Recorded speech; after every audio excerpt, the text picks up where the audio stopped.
இதே நேரத்தில் இந்த குளிர்ச்சியான மாலை வேலையிலே நாம் இது வரைக்கும் நம்ம வெயிலையும் பல பிரச்சனைகளாகவே நமக்கு வேதனையோடு நாம் வீட்டில் இருந்தோம்.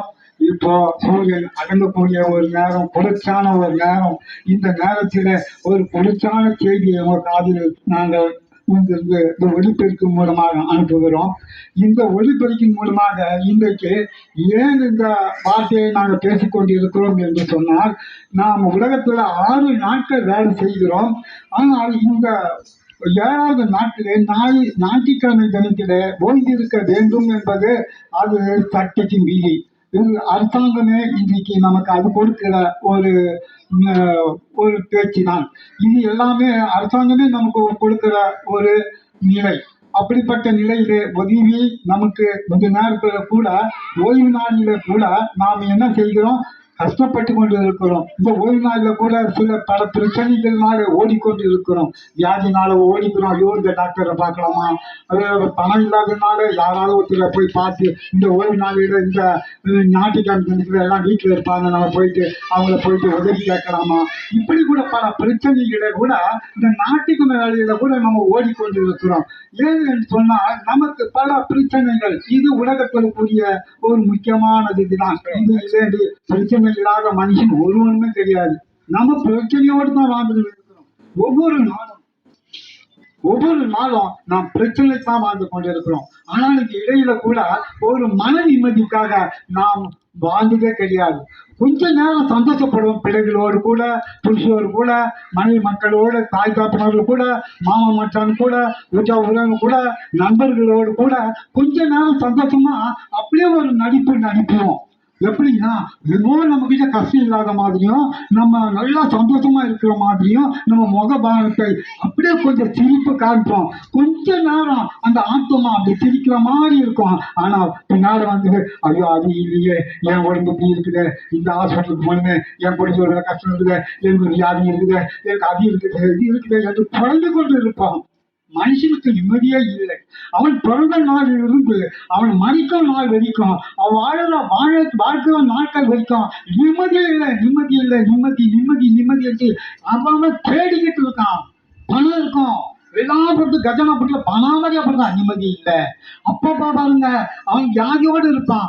அப்போ ஒரு சின்ன கதை ஒன்று இருக்கணும். ஒரு ராஜா இருந்தானா, அந்த ராஜா நிம்மதியாக இருந்தானா பாருங்க. ஒரு அரண்மனையில் இருக்கிற ராஜாவுக்கு அவனுக்கே நிம்மதி இல்லைன்னா என்னங்க, அவன் பொருள் எல்லாம் மக்கள் செல்வாக்கு எல்லாமே இருக்கிறது, ஆனாலும் ஒரு நிம்மதி இல்லை. இந்த நிம்மதியை தேடி போகாத கோயிலும் கிடையாது, போகாத வணங்காத கடவுளும் கிடையாது. எல்லாத்தையும் கூட பண்ணி பார்க்கறான். அவன் பணத்தை செலவழித்து பார்க்கறான், நிம்மதியை தேடுகிறான். நிம்மதி எங்க இருக்குது, நிம்மதி எங்க இருக்கிற தேடிக்கொண்டு இருக்கிறான் தீர்மானவர்களை.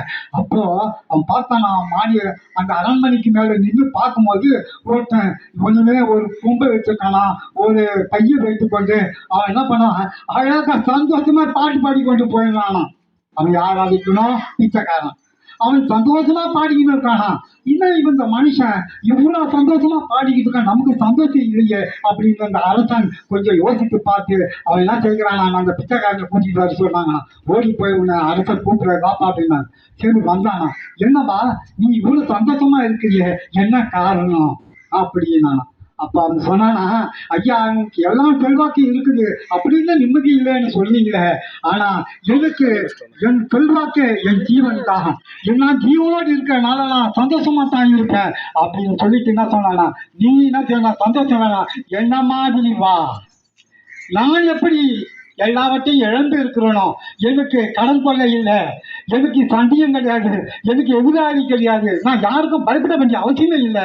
நான் யாராவது இடத்துல ஏராசமாக நான் ஒரு பிச்சை கட்டி என் வயிற்றுக்கு நெருப்புனா போதும், நான் சாப்பிட்டால் போதும், கடவுள் எனக்கு அந்த வேலையை கொடுத்துருவாரு, எனக்கு ஏன் பணம் என்று சொல்லி என்னோடு கூட வா, நீ நிம்மதியோடு இருப்பானா. அந்த அரசன் யோசித்து பார்த்தானா, ஐயோ நிம்மதி யாருக்கிட்டும் இல்லை, நம்ம இல்லைன்னு சொல்லியிருக்கோம், ஒரு பிச்சைக்காரங்கிட்ட இருக்கிறது. அப்படிப்பட்ட பிச்சைக்காரன் போயிடுவானா, போக மாட்டான். ஏன்னா அவனுக்கு அரண்மனையில் இருந்து இன்னொரு பிச்சைக்காரனில போகணும்னு சொன்னானா, அங்க போய் அங்க ரொம்ப நாள் வாழ முடியாது. ஏன்னா அவன் பெரிய ஐஸ்வர்யனாய் வாழ்ந்துட்டு வாழ முடியாது. ஆனால் வாழலாம். நம் இயேசு கிறிஸ்து அவர் சொல்லுகிறான், நீ ஏழைக்கு இறங்குறவன் எனக்கு கடனாளியாய் இருக்கிறான் என்று சொல்கிறார்.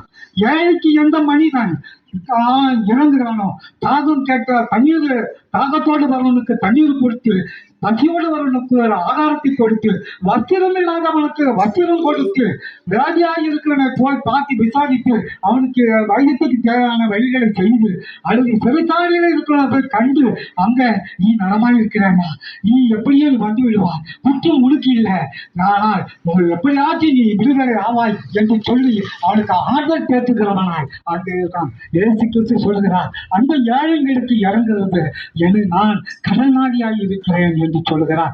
நம்ம ஏழைக்கு இறங்க விரும்பி செல்கிறார்.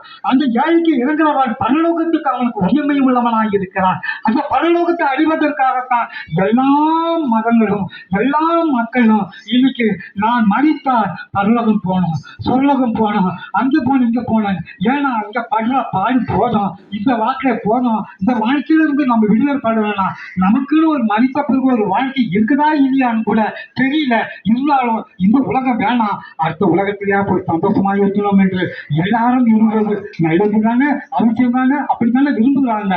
ஆனா இங்க படுகிற பாடுகள் இது உலகத்தோடு இணைஞ்சு போயிடும், இதெல்லாம் மறைந்து போயிடும். ஆனா மறித்த பிறகு ஒரு வாழ்க்கை இருக்கிறது.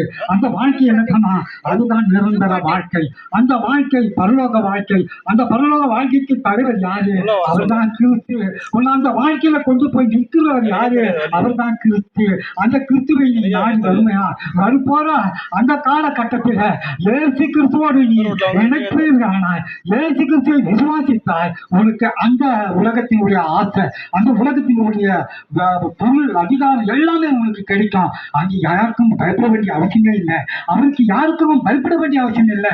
தேவனோடு சந்தோஷமாக கஷ்டம், துன்பம், துயரம் எதுவுமே கிடையாது.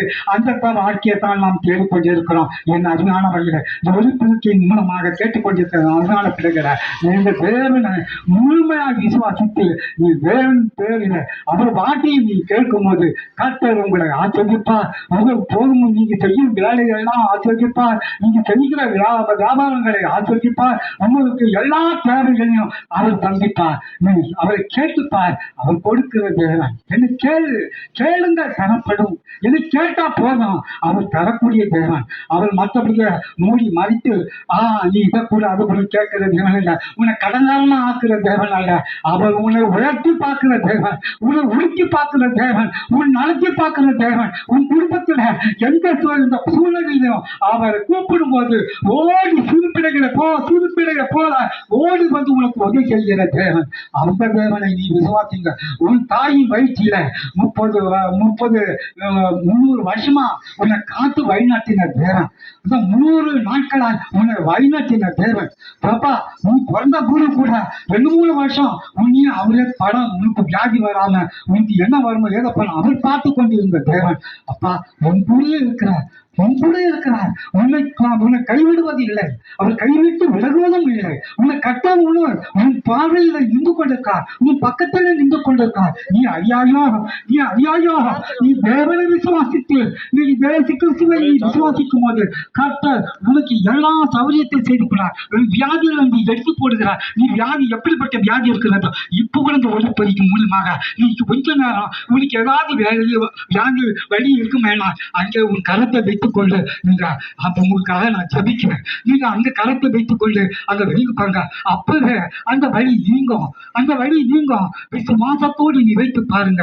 அந்த வழியோ அந்த வியாதியோ எல்லாம் இப்போது நீங்கும். எல்லாருமே ஏற்று கிறிஸ்துவ இந்த மாத வேலையில இங்க இருக்கிற அந்த பகுதியில எங்களை வந்து பேசும்படியாக வைப்பதற்காக ஸ்தோத்திரம் நன்றி ஆண்டவரே. இதோ இந்த வார்த்தைகளை நாங்கள் பேசிக் கொண்டு இருக்கிறோம். இவங்களுடைய வார்த்தையின் பிரகாரம் அந்த பிள்ளைகள் எப்படி கேட்கிறார்களோ எங்களுக்கு தெரியாது. அவர்கள் வெற்றியோடு ஐயோ இவன் வந்து இந்த பேசிக்கொண்டு எங்களுக்கு உயிரை எடுத்துக் கொண்டிருக்கானே என்று அவர்கள் நினைக்கிறார்களோ, இல்லைக்கு நல்ல செய்தியா பேசுகிறானே, இந்த வார்த்தை எப்படி இருக்குது என்று ஆசையோடு கேட்கிறார்களா, கிறிஸ்துவை எப்படி விசுவாசிக்கிறார்கள் என்பதை கொஞ்ச நேரம் அவங்க நினைச்சு பார்க்கிறாங்களோ இன்னும் தெரியாத ஆண்டவரே. அப்பா, நீங்க எங்க கூட கூட்டிட்டீங்கப்பா, நாங்க கூடி நிறைய விதைகளை கொண்டு வந்துட்டோம்பா, விதைக்கிறோம்பா, அது நல்ல நேரம் விழும்படி செய்யுங்கப்பா, அது நல்ல நேரத்தில் விழும் விழும்படி செய்யுங்கப்பா. வழியருக விழாதபடி அப்பா, கற்பாறை மேல விழாதபடி, முள்ளுள்ள இடங்களில் விழாதபடி, நல்ல நேரத்தில் விழும்படி, நல்ல கனிகளை கொடுக்கும்படி ஆகுவோம், நல்ல ஆசீர்வாதங்களை கொடுக்கும்படி ஆகுவோம். அப்பா நீங்க உதவி செய்திருமா?